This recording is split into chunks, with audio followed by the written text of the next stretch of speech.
బాబాయ్ నమస్కారం బాబాయ్. నమస్కారం. నమస్కారం.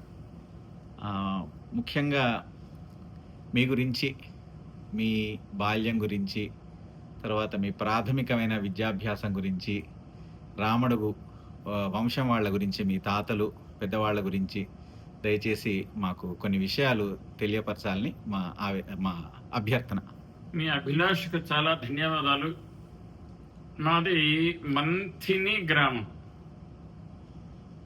మంథిని అంటే భారతదేశంలో ఒక విశిష్టమైన బ్రాహ్మణ అగ్రహారం.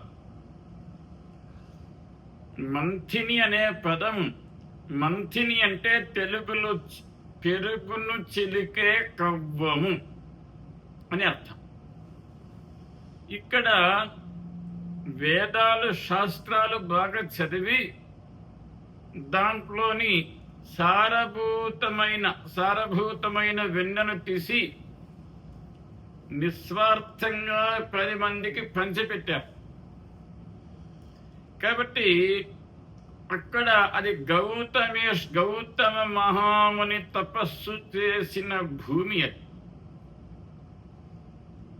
ఆ తపస్సు గోదావరి పుట్టుకకు మంథిని కారణమని మా ఊరి స్థల పురాణం. అటువంటి మంథినికి ఇప్పుడు సహస్ర కడప అంటే సుమారు ఒక 50 సంవత్సరాల క్రితం వరకు మంథిని సహస్ర కడప బ్రాహ్మణ కుటుంబము అని పిలిచేవారు. అక్కడ సాలగ్రామ పూజ లేని ఇల్లు లేదు. 100 సంవత్సరాల క్రితము నిత్యాగ్నిహోత్రము, వైశ్వదేవము, వేదజ్ఞై ఘన పండితైశ్చ కవిభిః లేభే సుకీర్తి పూర్వకాలమందు మంథిని చక్కని తాండ్రరాజము, వరహాల రాజము, నాకు తెలిసిన వాళ్ళ పేర్లు. అంతకంటే చాలా గొప్ప పండితులు కూడా అక్కడ నివసించారు. మంచి శాస్త్ర పండితులు కూడా నివసించారు. మరి వలస గ్రామం. 6 నెలలు మా ఊర్లో ఉంటారు, 6 నెలలు దేశాటన చేసి అక్కడ తమ పాండిత్య ప్రకర్షణను ప్రదర్శించి ధనము సంపాదించుకుని వచ్చి తమ కుటుంబంతో హాయిగా బ్రతికేవాళ్ళు వలస జీవులు.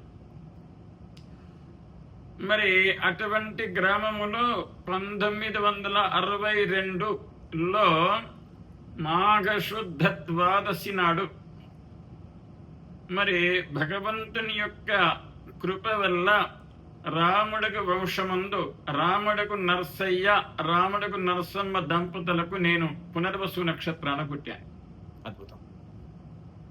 రామ అడుగు అయితే అది సంస్కృతానికి తెలుగు అర్థం.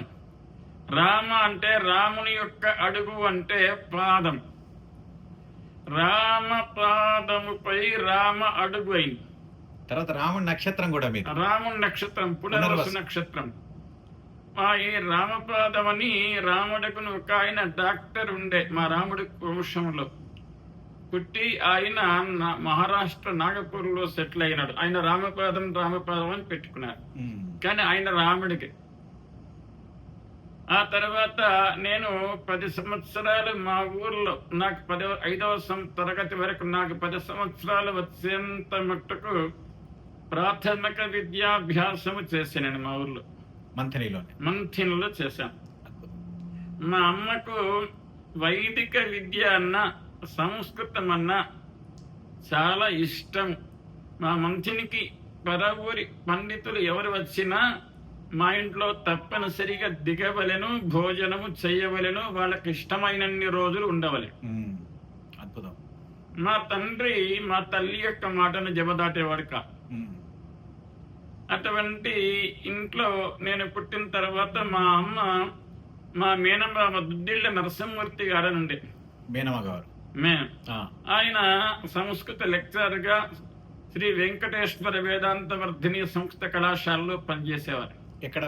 హైదరాబాద్. దాని సీతారాంబాగ్ కాలేజ్ అని ఫేమస్ సంస్కృత కాలేజ్. అప్పుడు అక్కడ 1974లో మా అమ్మను అడిగి నన్ను తీసుకుని వెళ్ళి కేవలం కృష్ణ యజుర్వేద విద్యార్థిగా జాయిన్ చేశాను.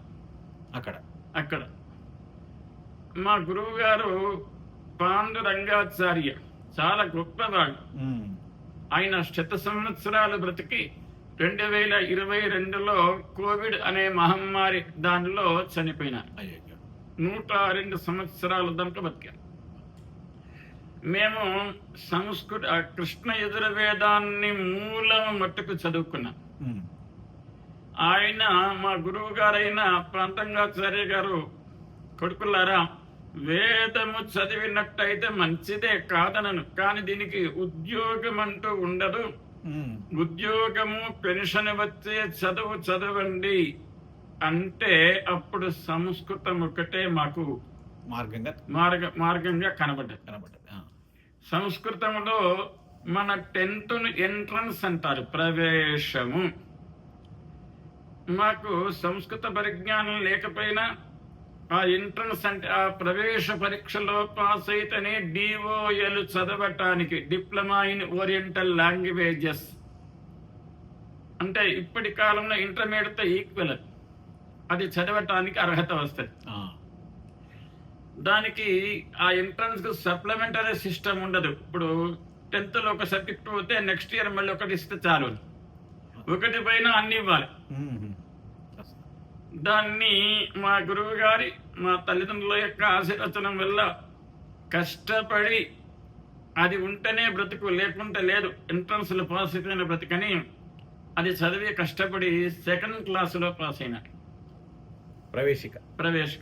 అప్పుడు మా ప్రిన్సిపాల్ గారు ఉండే, మీరు వేద విద్యార్థులు, మీరు పోతే ఇక్కడ వేదం ఎవరు చదవాలి, మీకు నేను అడ్మిషన్ టీసీ ఇవ్వను అని ఆయన గొడవత్తి శ్రీరామూర్తి గారు ఉండే, చాలా మిలిటరీ మ్యాన్, చాలా కట్టర్. ఆయన ఇవ్వలేదు మాకు టీసీ, మేము ఇచ్చిందే ప్రైవేట్. కాబట్టి మాకు ఉస్మానియా యూనివర్సిటీ వాళ్ళు ఎంట్రన్స్ పాస్ అయినట్టుగా సర్టిఫికేట్ ఇచ్చినట్టయితే దాన్ని తీసుకొని వేములవాడలో సంస్కృత కాలేజ్ అని ఉంది, అది రాజరాజేశ్వర దేవస్థానం ఆధీనంలో నడుస్తుంది. దాంట్లోకి పోతే ఎక్కడ నల్లగొండ పురుషోత్తం సినిమాకారుని మా బంధువు అక్కడ లెక్చరర్ గా పనిచేస్తున్నారు.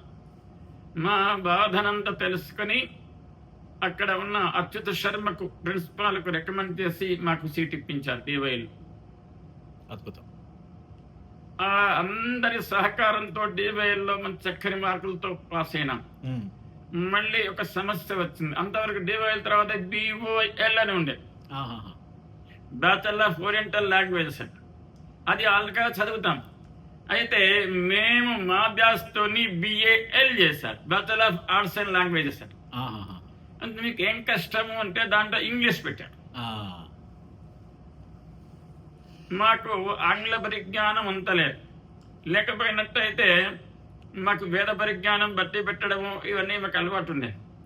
అయితే దాంట్లో 8వ 9వ లెసన్స్ ఉండే, అంటే వారం రోజులు బట్టి పెట్టేశాం.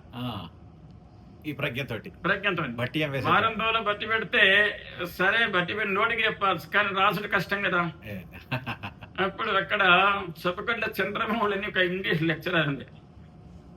అప్పుడు ఆ ఇంగ్లీష్ కక్కాల గుణితాలు ఇంగ్లీష్ అవి నేర్చుకొని, తర్వాత మా అవధాని ప్రభాకర్ సన్ మంత్ని ఇదే తీసుకొని వాళ్ళందరి సహకారంతో మామూలు మార్కులతో ఇంగ్లీష్ పాస్ అయ్యి, మిగతా దాంట్లో ఫస్ట్ క్లాస్లో బిఏఎల్ పాస్ అయ్యాను. అద్భుతం. ఆ తర్వాత శిక్షా శాస్త్రి అంటే ఈక్వల్ టు బిఈడి, అది కేంద్రీయ సంస్కృత విద్యాపీఠం అని తిరుపతిలో ఉంటుంది. అద్భుతం. అక్కడ మాకు సీటు వచ్చింది. అక్కడ ఎంవి బాలసుబ్రహ్మణ్య శర్మ అని చాలా గొప్పవారు, 14 లాంగ్వేజ్లు అలవోకగా మాట్లాడతారు, నవవ్యాకరణ పండితుడు అని అక్కడి వాళ్ళు అనంగా విన్నాను. అక్కడ ఒక సూక్తి ఉంది, నవమాసే గతే పీఠే కో నభాషేత సంస్కృతం అని. అంటే 9 నెలలు ఈ యొక్క సంస్కృత కాలేజీలో ఉన్నట్టయితే చదవకపోయినా వానికి అనర్గళంగా సంస్కృతం మాట్లాడేటటువంటి భాష వస్తుంది అని ఒక సూక్తి. మొత్తానికి ఆ బీఈలో పాస్ అయిన తర్వాత మళ్ళీ మా ఊరికి వస్తే ఉస్మానియా ఆర్ట్స్ కాలేజీలో ఎంఏ ఎంట్రన్స్లో నాకు సెకండ్ ర్యాంక్ వచ్చింది. ఎంఏ ఎంట్రన్స్ పాస్ అయినా. ఆ యూనివర్సిటీ తర్వాత ఎంఏ ఎంట్రన్స్ ఎంఏ చేసిన తర్వాత మరి తెలుగు ఎంఏ కూడా చెయ్యాలని ప్రైవేట్లో తెలుగు ఎంఏ పాస్ అయ్యాను. ఆ తర్వాత ఎంఫిల్లో సీట్ వచ్చింది. అద్భుతం. ఏ స్టడీ ఆఫ్ తిలక మంజరి అంటే కాదంబరి గద్య కావ్యం తర్వాత తిలక మంజరిని గద్య కావ్యం. దాంట్లో పార్ట్ 1 లో పాస్ అయిన తర్వాత పార్ట్ 2 లో మాకు డిఎస్సిలో ఉద్యోగం వచ్చింది. అద్భుతం. అట్లా గవర్నమెంట్ డిఎస్సిలో టీచర్ గా ఉద్యోగం వచ్చింది. వచ్చినట్టయితే అందరి మిత్రులు అన్నారు, ఇప్పుడు ఈ ఎంఫిల్ అయిన తర్వాత పిహెచ్డి చేయాల్సి ఉంటుంది, సంస్కృతము లెక్చరర్ పోస్టులు చాలా 100కి 1 ఒక్క ఉద్యోగం వస్తుంది, దాంట్లో రిజర్వేషన్లు ఉంటాయి, నీకు రావాలని ఏముంది, ఇదే మళ్ళీ ప్రైవేట్ కాలేజీలో టెన్షన్తో బతకాలి, ప్రైవేట్ లెక్చరర్గా పనిచేస్తూ పిల్లనిస్తే బొట్టు పెట్టి పిల్లనిస్తే వద్దని తిరస్కరిస్తే ఎంత కష్టమో, అయ్యా ఉద్యోగం వచ్చింది గవర్నమెంట్ ఉద్యోగం చేయాలి, నేను చెయ్యాలి, లెక్చరర్గా చేస్తా అంటే కష్టం కదా అంటే అధైర్యపడి నేను తెలుగు టీచర్గా జాయిన్ అయ్యాను. ఇక జాయిన్ అయిన తర్వాత ఇక మళ్ళీ ఉన్నత విద్యలను మానుకొని నేను కొల్లారు సీతారామ శర్మ గారని మా ఊర్లో చాలా గొప్ప పండితులే కాదు చాలా సహృదయులు, అందరూ పైకి రావాలి అని కోరుకున్న వ్యక్తులలో ఆయన ఒకరు. నన్ను చూసి ఈ పాయింట్లు ఏమిటి, ఈ అంగ ఏమిటి, ఇంత కష్టపడి చదువుకున్నావు కదా, యాజ్ఞికాలు మంత్యంలో కొరత ఉన్నది, యాజ్ఞికుల కొరత, నువ్వు నేర్చుకొని నాకు మళ్ళీ నేను గతంలో నేర్చుకున్న దాన్ని మళ్ళీ ఆయన రిఫ్రెష్ అంటే మళ్ళీ తిరిగి వెలిగించాడు. ఆయన దయవల్ల వివాహ పనైనాలు, ఉత్తర కర్మ అపర కర్మ నేర్చుకున్నా, ఋగ్వేద వివాహ పనైనా ఆయన ఋగ్వేదం చెప్పారు, ఆయన దగ్గర ఋగ్వేద విద్య అభ్యసించి ఆ తర్వాత పౌరోహిత్యం చేస్తూ నేను బతికిన తర్వాత మాకు అనుకోకుండా జీవితంలో ఒక గొప్ప వ్యక్తి పరిచయం అయినాడు, మూతే విశ్వనాథ్ శర్మ గారు. నేను పంచాంగం నేర్చుకోవాలి అని ఉద్దేశంతో ఆయన ఇంటికి వెళితే నాకేమి రాదు, నేను చెప్పను అన్నాడు. అన్నట్టయితే నేను ఉదయం సుమారు 10 వరకు వాళ్ళ ఇంట్లో కూర్చున్నా, నాతో మాట్లాడలేదు. నేను 5 దానికి అక్కడే కూర్చున్నా, సాయంత్రం 5 దానికి కూర్చున్నట్టయితే ఏమిటి పంచాంగం నేర్చుకుంటావా అన్నాడు. నాకు రాదన్న కదా అంటే, మీకు వచ్చింది ఏదో చెప్పండి మహారాజా అన్నట్టయితే నన్ను టెస్ట్ చేసిన తర్వాత అప్పుడు గణిత విద్యను చెప్పారు, పంచాంగ విద్య చెప్పిన తర్వాత మళ్ళీ ఆయన 6 నెలల తర్వాత మళ్ళీ మానేశానని చెప్పిన పోన్నారు. మరి కొంత విద్య వచ్చింది కదా, ఎలాగైనా సరే సాధించాలి అని సిద్దిపేటలోని బ్రహ్మవర్ల శ్రీరామశర్మ గారి ఇంటికి వెళితే నా యొక్క శ్రద్ధను చూసి వారు చాలా చక్కని సహకారం ఇచ్చి ప్రాచీన సిద్ధాంతం గణకానంద రీత్యా పంచాంగం చేయటం నేర్పారు.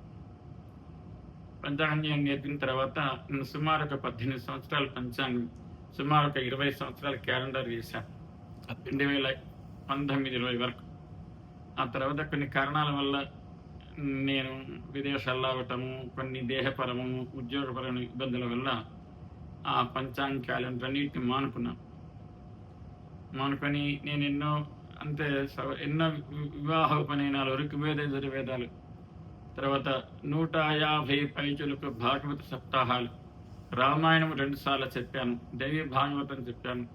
సరే నేను టీచర్ని కాబట్టి అవకాశాలు వస్తే నన్ను వదులుకున్నా కాబట్టి నన్ను అందరు టీచర్గానే గుర్తించారు, పౌరాణికునిగా గుర్తించలేదు. అయినా భగవద్దయ వల్ల నేను గరుడ పురాణం ఎన్నో చెప్పాను. ఇది నా సంక్షిప్త జీవితం. చాలా సంతోషం బాబాయ్, నమస్కారం.